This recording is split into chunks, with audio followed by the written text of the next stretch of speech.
Hey everyone, are you wondering how to get four listings in 1 week using traditional and new age methods? We have our main man, Jason Lash, who's going to share some insight. He just picked up four listings this week. Jason, how you doing today? What's going on, fellas? How you guys doing? Hey Peter. How's the weather in Jersey?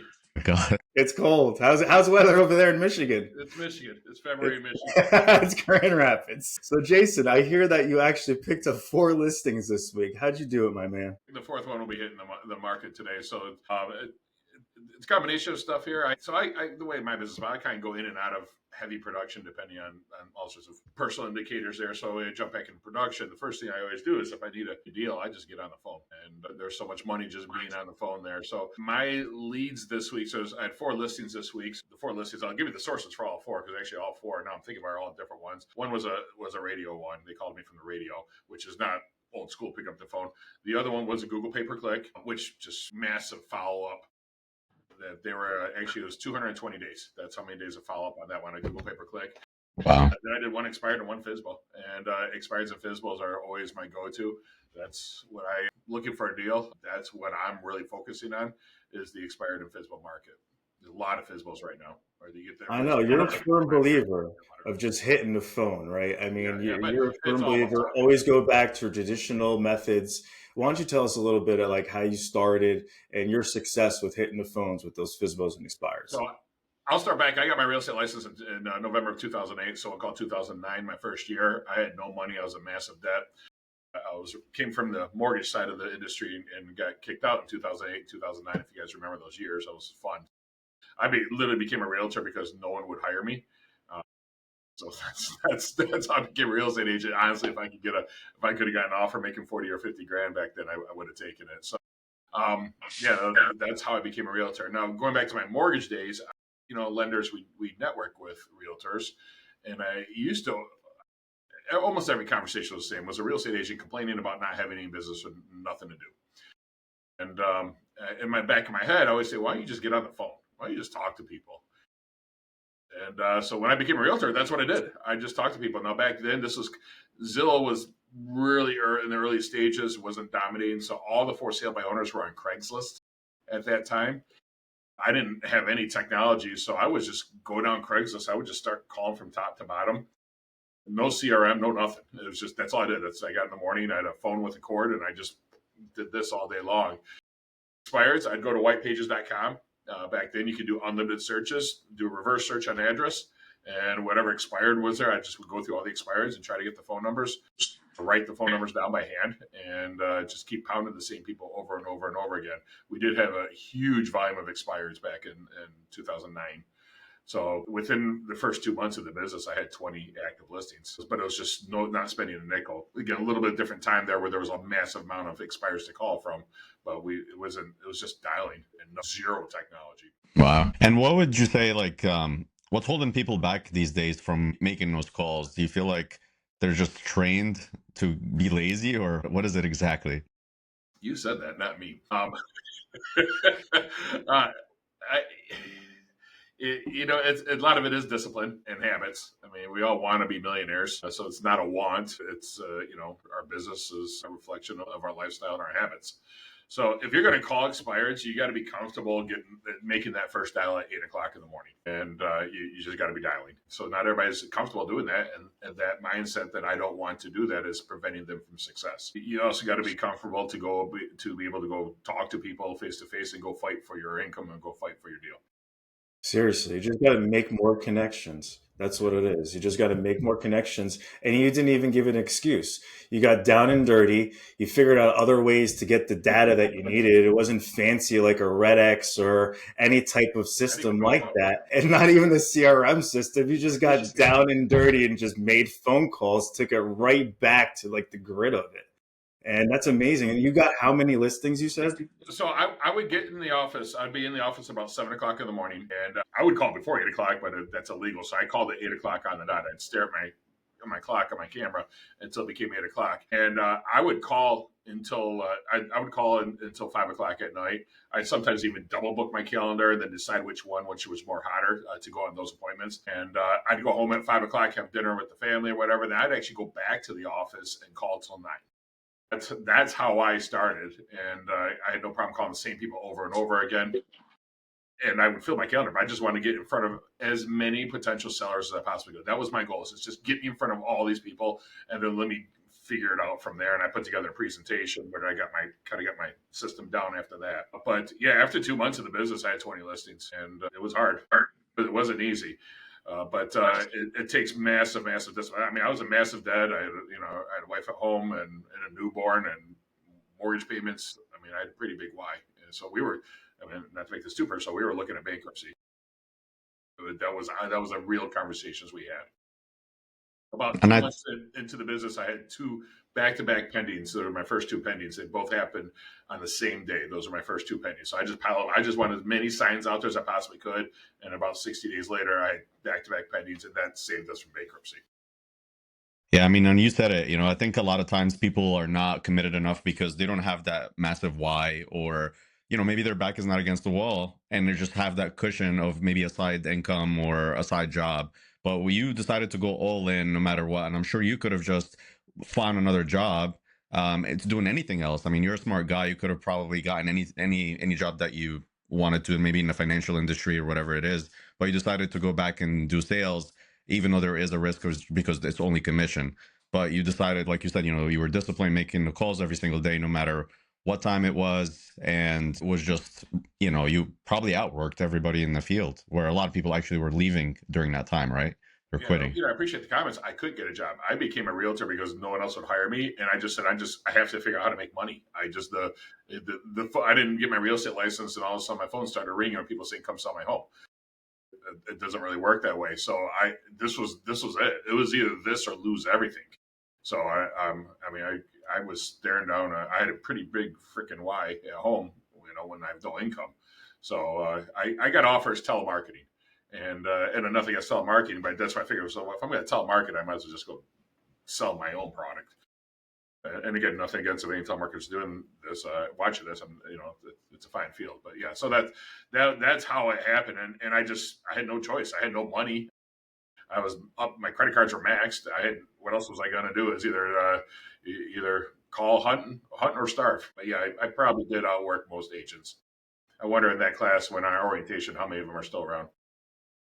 But the goal was it was get in front of as many people as Yep. possible, right, All I Jason? I wanted to mean, do. that's really it's a game of numbers at that point. You just got to get face to face with people and just show your value. And I'm sure you just developed the presentation over time and got good at it. Then that you just started to crush it. I mean, you just got to give yourself those opportunities. 100%. Just I wanted to get as many at bats as I possibly could, and even if you suck at doing presentations, you do enough of them, you're going to accidentally, and that's probably where I was at. I don't even remember what my closing percentage was.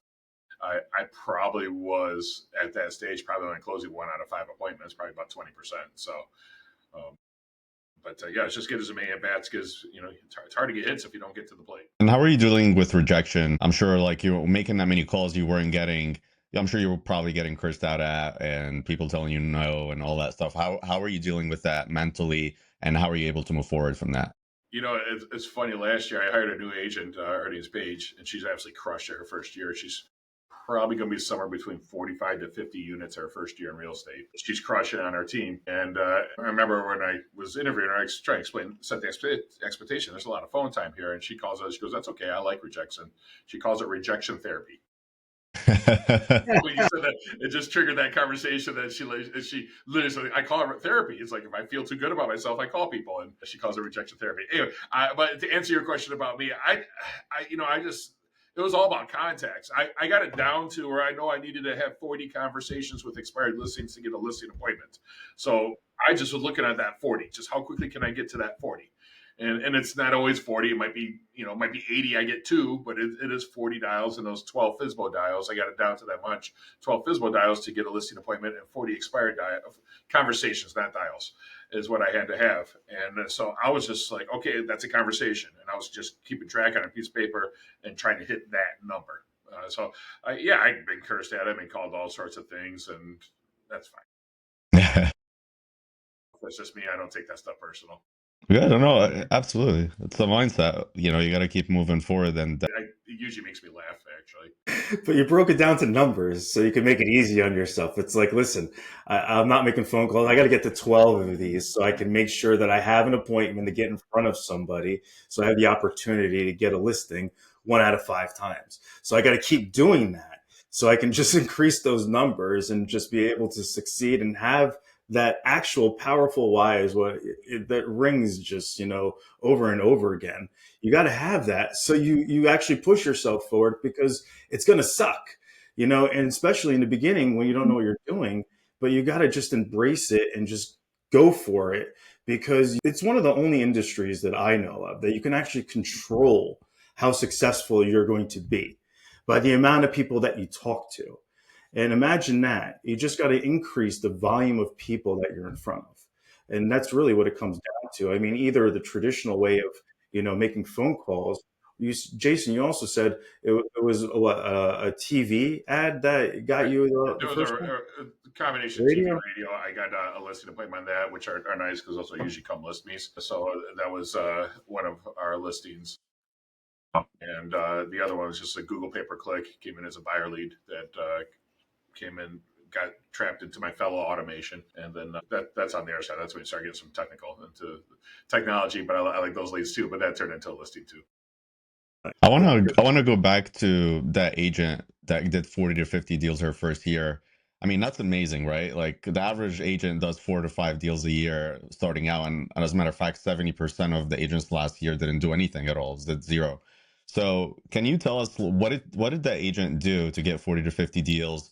Are you paying for any expensive lead sources or any portal website sources or anything like that? And how was she able to do that much in her first year? I don't want to come across as taking credit for it because yeah, we're providing leads. So she does really really well with Zillow leads. So she just crushes Zillow in particular. What Paige is great at is lead conversion. She's not. She's really great at connecting with people, handing objections, addressing their emotions, and closing deals. She's not a fan of taking buyers out 10 times for houses. It's really about dialing into what they need and closing deals. She's really good at that. She's also really good on the phone.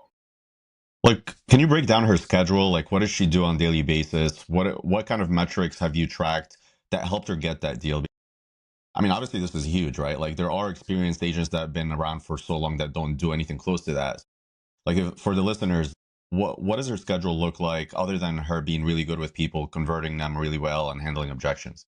I honestly don't know her schedule. I don't have that, but I will tell you that she is a single mom of 2 kids. So there is a lot of running around with the children. So she does have to be massively disciplined. We also cover about a third of the Lower Peninsula in Michigan, which is like I'm in Michigan. You talked about Michigan, they do the hand, so it's like that side. So she does. She has no problem traveling for a deal. No problem traveling 75 miles for a deal. When she's working, she's working. I do know she blocks her time to some extent. And when she's working, she's working. You're not going to catch her going to networking events and think, real. I make a joke. I said, realtor can turn into a verb. She doesn't realtor all day long. It's time for business. It's time for business. And she's really good at that. But I'm going to say her superpower, though, is just her lead conversion on the phone and lead conversion in person. That's great. That's awesome. And any of those were Sphere, or like, are you guys pushing a lot of your team members to work with Sphere, or are they heavily dependent on, let's say, FISBOs expires or whatever the team provides? So our team numbers, it's about 65% of our closings are my personal leads I give them. So there is plenty of Sphere in there. We allow the team to use. If I buy a tool for the team, they actually get duplicate with our CRM system and our website. They get all the same stuff, so they can get a copy website of what I have. I mentioned Fellow before. I'm a huge fan of Fellow.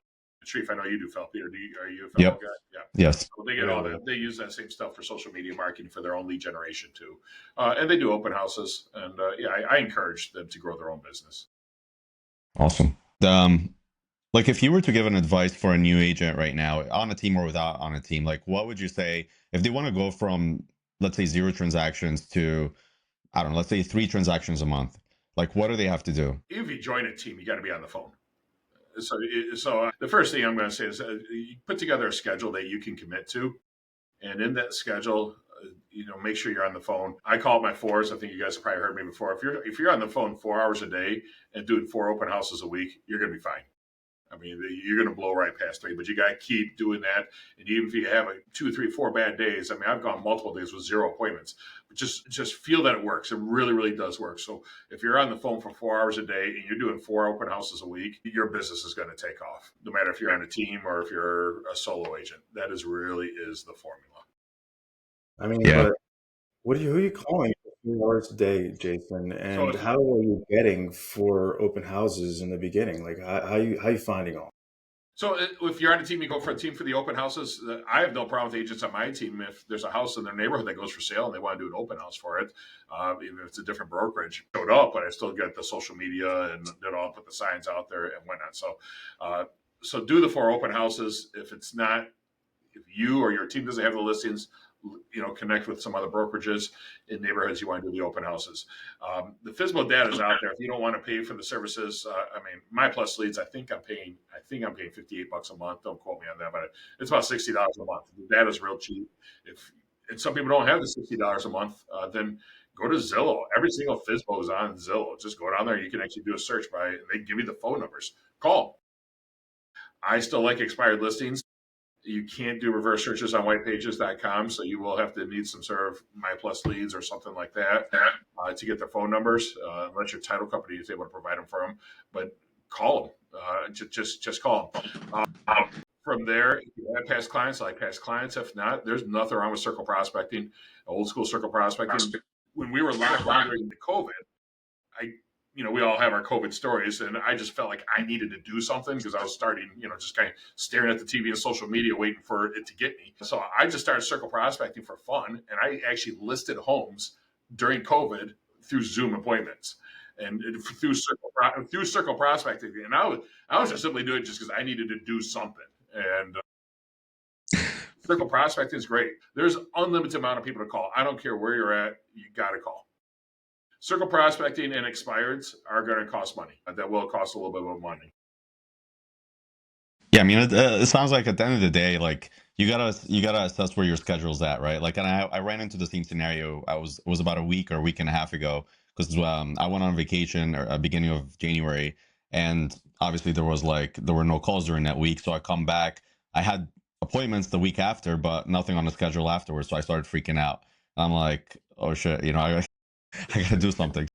Started hitting the phone, and all of a sudden, like 2 or 3 appointments a day coming back, and my schedule started filling up. Right, but you gotta know that deep inside of you that you gotta have appointments on your schedule in order for you to be in business. Because as you guys know, like the work that we do now is gonna result in closings 2 or 3 months from today.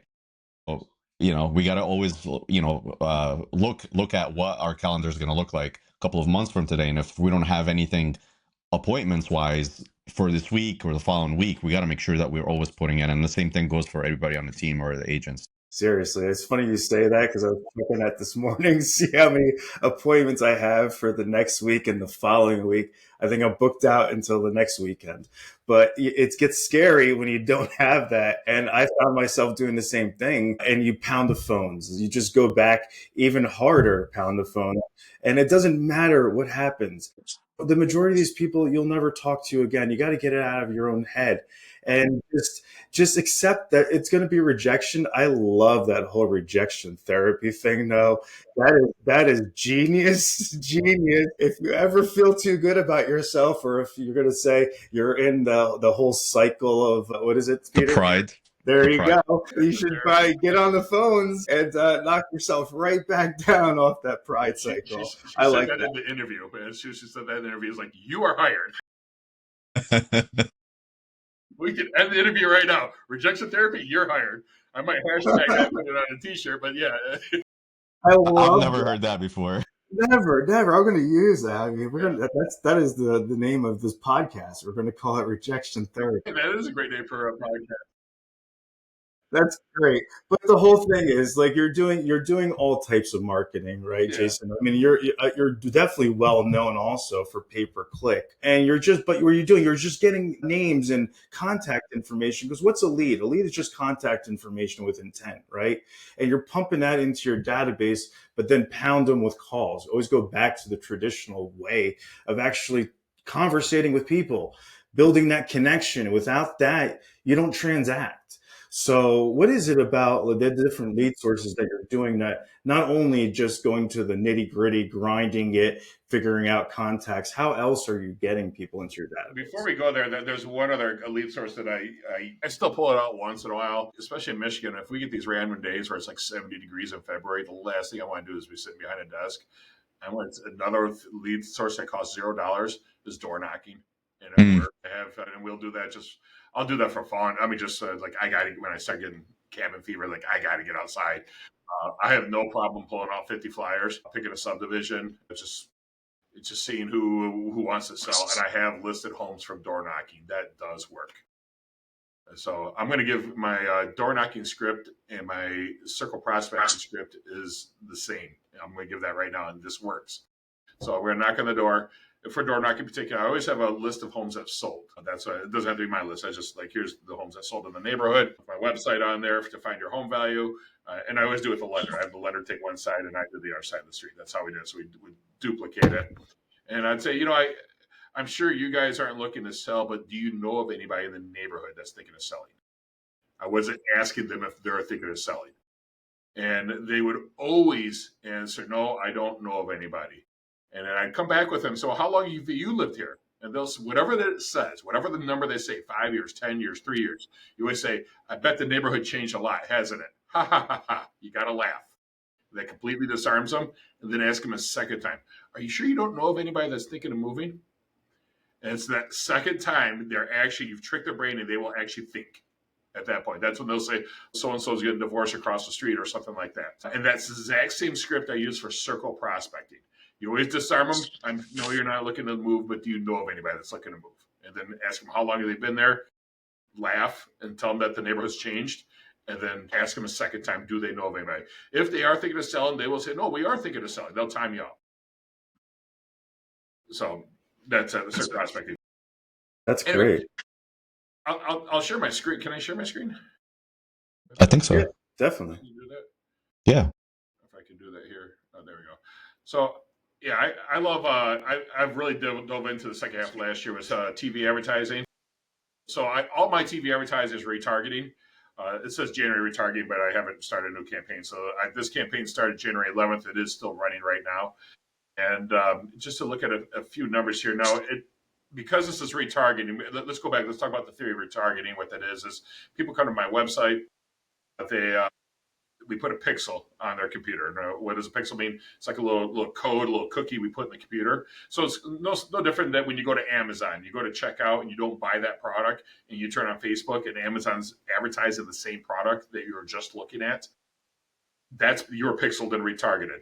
Southwest Airlines the same way. I challenge anybody going to Southwest Airlines website, you'll get bombarded on Facebook with messages. What you can do now is you can actually do that through TV advertising. So it's streaming services called OTT. There's streaming services that you're not just buying like, hey, I'm buying time slots. You're basically your people that have been on your website, and then they turn on Hulu and they see your commercials. So the way I'm doing as far as leads, it says I am getting some leads, but remember this is retargeting. So I'm more or less trying to stay front of mind of my clients. So when we call them, they tell me they've seen me on TV. It's just another way to buy equity in their brain. So since January 11th here, and I'm just looking at this campaign that we're running right now, I've been in 3,000 households. Now remember, when you retarget with pixeling, you're not getting every person on your website. There's a lot of Apple in particular. It's got high security settings, so there's some you're not going to always get through them. But I've been able to get through 3,000 households, and I've shown up 34,000 times per household. I'm paying 3 cents every time a commercial shows up. That's what's Wow. down to. But this is the numbers. This is the number I really look at. I got a watch through rate where they're watching the entire commercial 98% of the time. Okay, now that's the difference between streaming services and then just buying like the NBC time slot from 8 o'clock time slot. During, when I watch a football game, I turn the channel during commercials. It's not like you're on Hulu and you're going to flip to Amazon, wait for the commercial to come over, then flip back to Hulu. You also cannot fast forward it through commercials on streaming services. So they are 100%, almost 100% watching my commercial. I'm sure people get popcorn using the restroom. That's what you do during my commercials. But still, that commercial is running.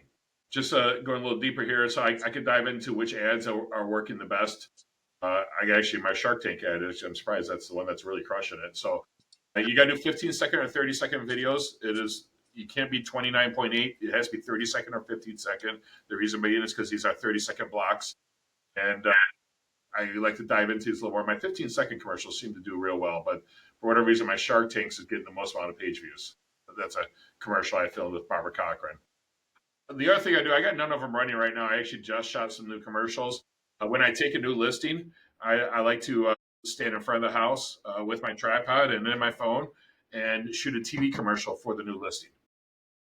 My sellers love seeing their houses on TV. Genius. So they've done that before. I'm sure that's a great value add too, like, or value proposition when you're going in, like if doing expired or a FISBO. It's on my menu. Now, before you guys, anybody watching this says, okay, I need TV. This is very, very hard to measure. I'm not going to, I mean, if someone says, what's the ROI in it? I don't know. There's a difference between lead generation and marketing. This is marketing. It turns into a lot of conversations. I walk into some houses and they've seen me on TV already. So I have a little bit more gravitas like that, but I get a lot of conversations with this. I have not had anybody, and I've been doing this for about 6 months now, and I've yet to have somebody say, hey, I saw you on TV. Can you come list my house? I don't have that. But when I call them, they've seen me on TV. These same ads, by the way, are being retargeted on social media. So they see these same ads on social media. I need to be retargeting with YouTube TV. I'm not doing that one yet. But yeah, so just make sure it sets the expectations right. So if anybody here is going to jump right into TV, it's more of marketing and brand recognition. I wouldn't start calculating ROI. And which service is this, Jason? Which website? So I use a service called Vibe, and you can actually get it through my tracking link. I think it's a real TV for real estate agents. TV for agents. TVforagents.com is my tracking link. If you're going to sign up for that, because I get a couple bucks. For sure. Yeah, we'll post that in the description. TV for agents is who I use. Rate. I'm a big fan of Rate too. For what Matt Wagner. For those of you guys who. I know you guys are from that, right? He also runs a phenomenal retargeting service. He handles my radio stuff. They do a great job for our radio. Radio will turn into leads. It just takes about 8 months for it to turn into leads. That's awesome. Thank you for sharing all that stuff. I mean, a lot of gold here. Even if you're seasoned or a new agent, but like, again, this is like, a lot of this stuff was obviously expensive, and I'm sure like you didn't dive into this when you first started, right? But I had a credit card bill of $35,000 I was $35,000 credit card bill I had to pay off on top of 2 car payments and mortgages and everything. And this is 2008 numbers when I wasn't having any money. I had no income, so bankruptcy was that we were having that conversation of, do we file bankruptcy? So it was just expireds and FISBOs and just grind, and just, like you guys said, why sometimes the why can become a cliche, but I had no other income. There's nothing else for me to do but make money. And I know some people listening to this or watching this, they're gonna want to jump on everything that you said about paying leads and then forget everything else that you said before. And then the problem they run into is that they're gonna run out of money because they don't wait long enough, because a lot of this stuff takes a long time to convert. Yes. And you gotta remember what Jason said in the beginning. This is how he started. It took him a good bit of time before he was able to spend the massive budget that he's spending now to get all these different lead sources. But most people just want to pay for things or get the next shiny object, and to avoid doing the work. And that's what we see a lot, right? Yeah. So I just looking at my numbers, and I set some pretty high goals for myself, commitments for myself for personal income.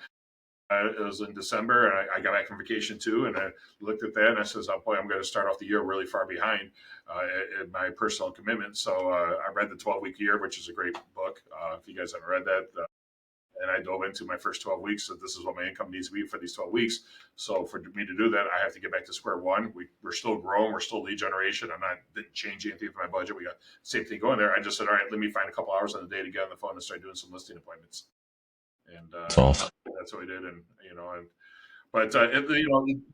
There's only, at the end of the day, when we talk about all this technology and there's only 3 ways to do business here. You're either going to know a lot of people and spend money and effort to market towards them. You're going to either spend a lot of time on lead generation. That's what I was doing. Or you can spend a ton of money. That's it. It's one of those 3 ways. You're going to spend a ton of money And that's not the best way to go unless you really, really know what you're doing, but you're spending a ton of money on leads. You're going to know a bunch of people, or you're going to be prospecting. It's one of those three things. And that's always been, that's one thing that's been consistent with our real estate industry. You go back as many decades as you want to. It's one of those three things: spend money, spend time, or know everybody.